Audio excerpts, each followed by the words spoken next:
Chapitre 3. Jésus entra de nouveau dans la synagogue. Il s'y trouvait qu'un homme qui avait la main sèche. Ils observaient Jésus pour voir s'il le guérirait le jour du Shabbat. C'était afin de pouvoir l'accuser.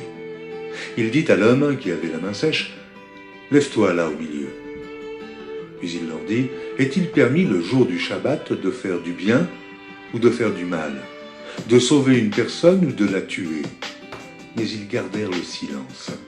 Alors, promenant ses regards sur eux avec indignation et en même temps affligé de l'endurcissement de leur cœur, il dit à l'homme, « Étends ta main. » Il l'étendit et sa main fut guérie.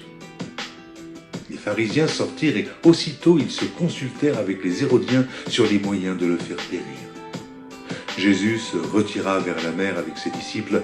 Une grande multitude le suivit, de la Galilée et de la Judée et de Jérusalem et de l'Idumée et d'au-delà du Jourdain et des environs de Tyr et de Sidon. Une grande multitude, apprenant tout ce qu'il faisait, vint à lui.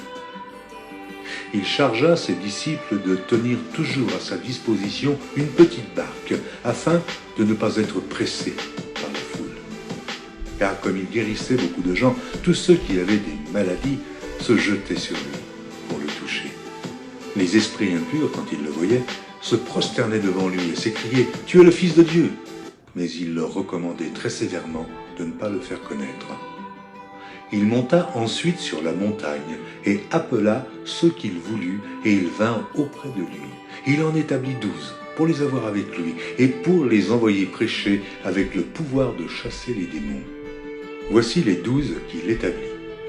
Simon, qu'il nomma Pierre, Jacques, fils de Zébédée, et Jean, frère de Jacques, auquel il donna le nom de Boanerges, qui signifie fils du tonnerre, André, Philippe, Barthélemy, Matthieu, Thomas, Jacques, fils d'Alphée, Thaddée, Simon le Cananite, et Judas Iscario, celui qui livra Jésus.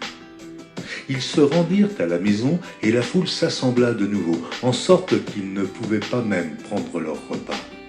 Les parents de Jésus, ayant appris ce qui se passait, vinrent pour se saisir de lui, car ils disaient « Il est hors de sens ». Et les scribes, qui étaient descendus de Jérusalem, dirent « Il est possédé de Béelzébul ». C'est par le prince des démons qu'il chasse les démons. Jésus les appela et leur dit sous forme de parabole « Comment Satan peut-il chasser Satan ? Si un royaume est divisé contre lui-même, ce royaume ne peut subsister.